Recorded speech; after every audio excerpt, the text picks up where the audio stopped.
UKLO 1 year masters. No IELTS required up to 5 years visa. High visa success rate. Janasena పార్టీలో ఉన్నటువంటి నాగేంద్ర బాబు గారు కానీ నాదెండ్ల మనోహర్ కానీ వీళ్ళు కీలకంగా వ్యవహరిస్తూ ఉన్నారు. వీళ్ళతో క్లోజ్ రిలేషన్ ఉందా మీకు? అంటే మీకు ఇప్పుడు మీరు జనసేన పార్టీ కోసం ప్రాణాలు కూడా తెగించేసి ఫైట్ చేస్తున్నారు కదా, ఈలోపు ఈ కోవలో మీ మీద కూడా కేసులు లేకపోతే మీ మీద దాడులు ఇవి కూడా జరుగుతాయి. మీరేమో తెలంగాణ వాసి, జనసేన పార్టీ పూర్తిగా ఆంధ్రాకి పరిమితం.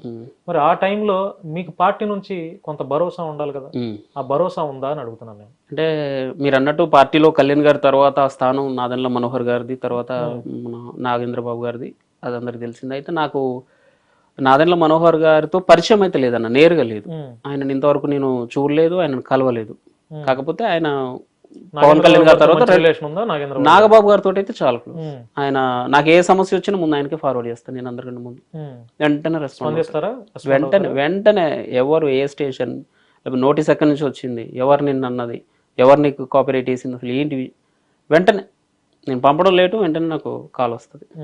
ఆయనతోటి చాలా మంచి బాగుంది, ఆ భరోసా అయితే ఉంది, 100% ఉంది. అందుకే అంత ధైర్యంగా కూడా నేను వీడియోస్ చేయగలుగుతున్నా. తమ్ముడు, ఏమన్నా జనసేన పార్టీ నుంచి నీకేమన్నా ఆర్థిక భరోసా ఏమన్నా ఇచ్చారా? అంటే ఫైట్ చేస్తున్నావు కదా, జనసేన పార్టీ కోసం మాట్లాడుతున్నావు, వీడియోస్ చేస్తున్నావు, అంటే పార్టీ బలోపేతం కోసం కూడా నువ్వు పనిచేస్తున్నావు కదా, ఏమైనా పార్టీ నుంచి నీకు ఎటువంటి ఏదైనా ఆర్థిక సహాయం అంటారు కదా, అదేమన్నా లభించిందా? అంటే పార్టీ నుంచి అంటే అఫీషియల్గా ఎవరి నుంచి నాకు ఏం రాలేదన్న. అఫీషియల్స్ ఎవరైనా లీడర్స్ నుంచి అయితే నాకు ఏం రాలేదు. కాకపోతే నాలాంటి జన సైనికులు, మనలాంటి సామాన్యులు, కళ్యాణ్ గారి మీద ప్రేమ ఉన్న అభిమానులు ఉంటారు కదా, మన వీడియోస్ని చూస్తూ, వాళ్ళ నుంచి వస్తారు. వాళ్ళ నుంచి అయితే నీకు ఇస్తారు, తీసుకుంటావా? అంటే తీసుకోవడం తప్పేముందిలే. ఇప్పుడు ఎట్లా తమ్ముడు నీ యొక్క అంటే మంత్లీ ఎట్లా నీ గెటన్ అవుతున్నావు? అంటే ఏదైనా జాబ్ చేస్తా అంటే నా మంత్లీ ఇవ్వరన్నా.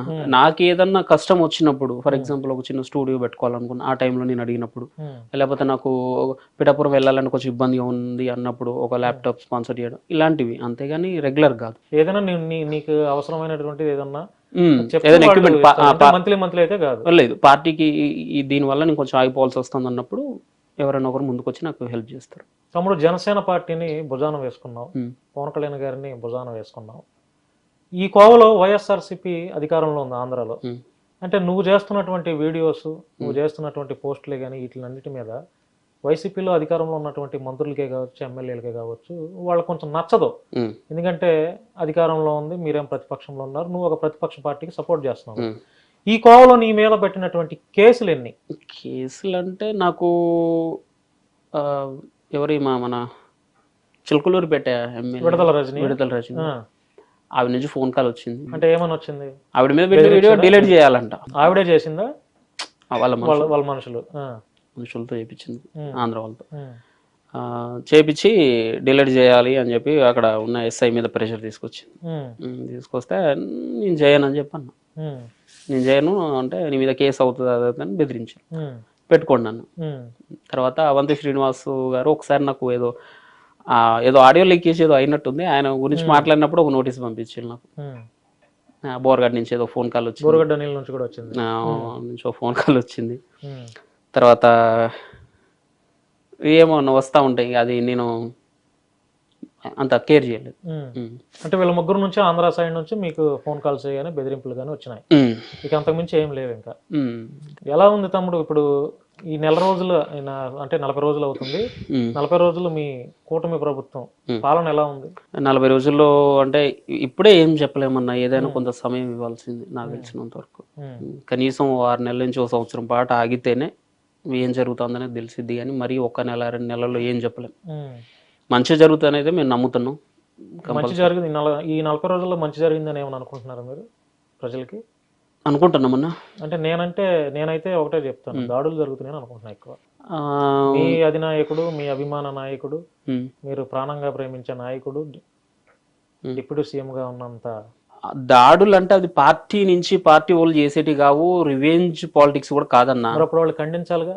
ఎందుకు ఖండించాలి? ముఖ్యమంత్రి నారా చంద్రబాబు నాయుడు గారు కూడా ఖండించాలిగా. మాట్లాడుతున్నారు, వాళ్ళ మీద యాక్షన్ ఉంటుంది. ఒకటి జరిగితే పోనీ వాళ్ళు ఏదో పనిలో ఉన్నారులే, ఇద్దరు, ఒకళ్ళు సీఎం ఒకళ్ళు డిప్యూటీ సీఎం ఏదో పనిలో ఉన్నారు, ఇవన్నీ ఎక్కడ పట్టించుకుంటారు అనుకోవచ్చు కదా. కానీ డే బై డే ఆల్టర్నేట్ గా ఇప్పటికి ఈ 30 రోజుల్లో ఎన్ని హత్యలు జరిగినాయి, ఎన్ని రేపులు జరిగినాయి, ఎన్ని మానభంగాలు జరిగినాయి, ఎంతమంది వైఎస్ఆర్సీపీ మీద దాడులు జరిగినాయి, నాయకుల ఇళ్ల మీద దాడులు జరిగినాయి, వీటన్నిటిని ఎందుకు ఖండించట్లేదు? అన్న ఒక్కసారి ఎక్కడెక్కడ దాడులు జరిగినాయో వాళ్ళ నెంబర్లు ఏమన్నా తీసుకోండి అన్న. వాళ్ళ మీద దాడి చేసిన వ్యక్తి ఇంకా బయట తిరుగుతా ఉన్నాడా, లేకపోతే పోలీసుల చేతిలో ఉన్నాడా, పోలీస్ స్టేషన్ లో ఉన్నాడా అనేది మీరు అడగండి అన్న. కంపల్సరీ యాక్షన్ ఉంటదన్న. కాకపోతే మన దరిద్రం ఏంటంటే మన మీడియా వ్యవస్థలు ఎట్లా ఉన్నాయంటే దాడిని హైలైట్ చేస్తా ఉన్నారు, దాని తర్వాత జరిగే యాక్షన్ ఉంటది కదా, ఆ యాక్షన్ ఎవరు చూపెట్టట్లే.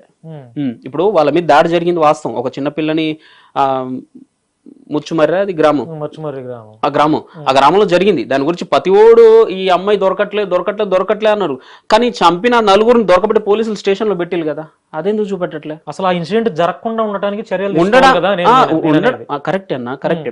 ఇప్పుడు ఆ పిల్లోడికి పార్టీకి ఏమైనా సంబంధం ఉందా? పవన్ కళ్యాణ్ డిప్యూటీ సీఎం కి ఆ పిల్లోడికి లేకపోతే ఆ అమ్మాయికి పవన్ కళ్యాణ్కి ఏమైనా సంబంధం ఉందా? ఎవరికి ఏది ఉండదు. అది ఆ టైంలో అది ఏమంటారు సామాన్యులు జనాలు, అది జరగకూడదు, దరిద్రం అన్న, అది జరగకూడదని కోరుకుంటాను.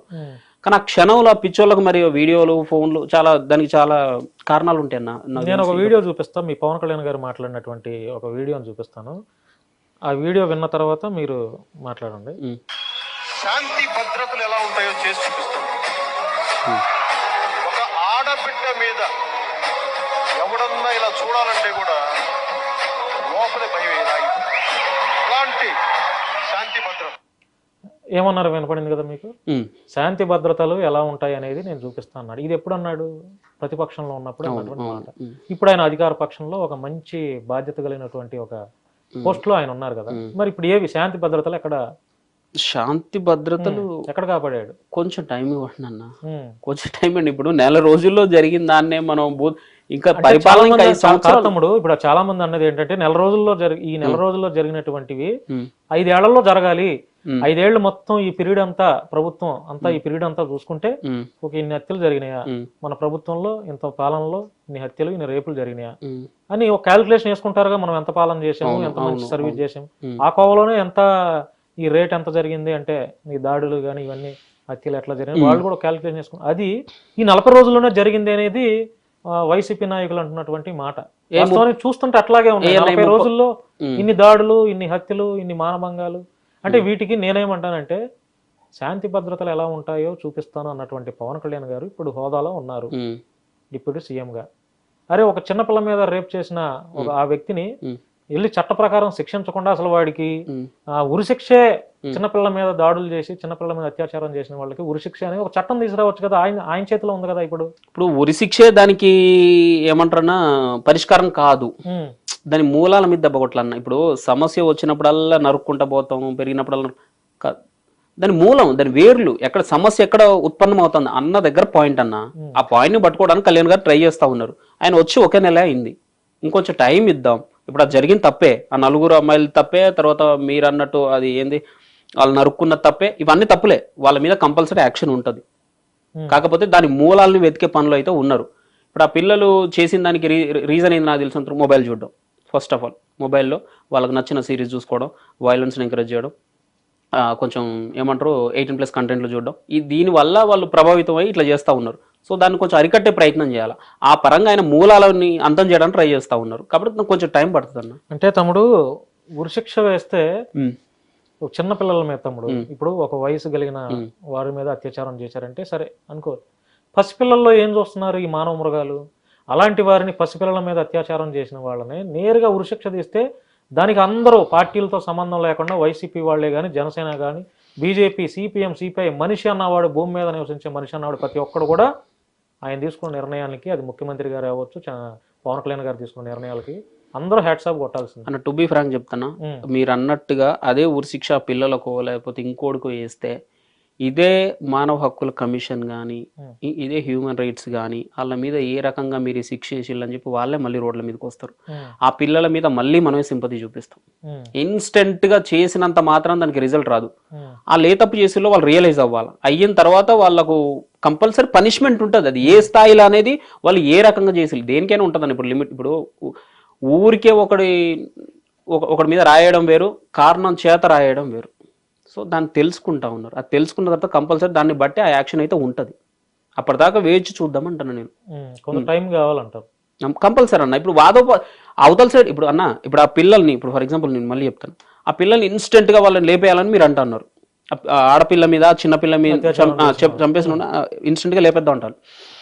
లేపేయాలంటే లేకపోతే వాళ్ళ మీద ఉరిశిక్ష వేయాలన్నా కూడా ఎక్కడికి ఏమంటారు మన కోర్టు దగ్గర తీసుకుపోయాలన్నా కూడా వాళ్ళ తరపున కూడా ఒక అడ్వకేట్ వస్తారన్న. వాళ్ళ తరపు నుంచి కూడా వాదించే వాళ్ళు ఉన్నారు. వాళ్ళ తరపున మా పిల్లలు తెలిసి తెలవ చేసి అని చెప్పి వెనకేసుకొచ్చేటోళ్ళు కూడా అంటే అభంశుభం తేలిన పసిపిల్లల మీద అత్యాచారం చేసిన వాడి వెనక కూడా ఉంటారు. వాదించడానికి లాయర్లు వస్తారా? వస్తారు కదా, ఆ, వస్తారన్న, ఆ, కంపల్సరీ వస్తారు. అది కూడా రాకుండా చేయాలి. అసలు నేను వాస్తవం మాట్లాడాలంటే ఇట్లనే ఉంటుంది. పెంచుకుంటూ పోతా ఉంటే చైనా ఎక్కడికి వెళ్ళిపోద్ది. నేను అదే చెప్తాను. కాబట్టి వాళ్ళ వైపు కూడా అడ్వకేట్లు లాయర్లు వస్తారు. మరి అట్లా రాకుండా ఉంటే బాగుండేది. కానీ వాళ్ళు కూడా వస్తారు కదా. ఏమంటారు వాళ్ళు, మా వృత్తి ఇది అంటారు. ఎక్కడ ఎవరిని అంత ఈజీగా లేపడానికి ఛాన్స్ లేదు. కాకపోతే దాని మూలాలను మాత్రం వెతుకుతా ఉన్నారు. కంపల్సరీ కొద్దిగా టైం ఇద్దాం, ఒక 6 నెలలు అట్లా ఇచ్చిన తర్వాత. మీరు అన్నారు కదా ఇది ఇట్లా జరుగుతూ ఉంటే మీరు మీ నాయకుడు ఇది చేస్తా కంపల్సరీ నేనే మళ్ళీ అడుగుతాను. నువ్వు ఆ రోజు ఇట్లా చెప్పినావు అట్లా చెప్పినావు, మరి ఇప్పటికీ అదే జరుగుతుంది కదా అని ఒక 6 నెలలు టైం ఇవ్వండి, నేనే అడుగుతాను ప్రశ్నిస్తాను కంపల్సరీగా 100%. తమ్ముడు ఇప్పుడు నువ్వు గతంలో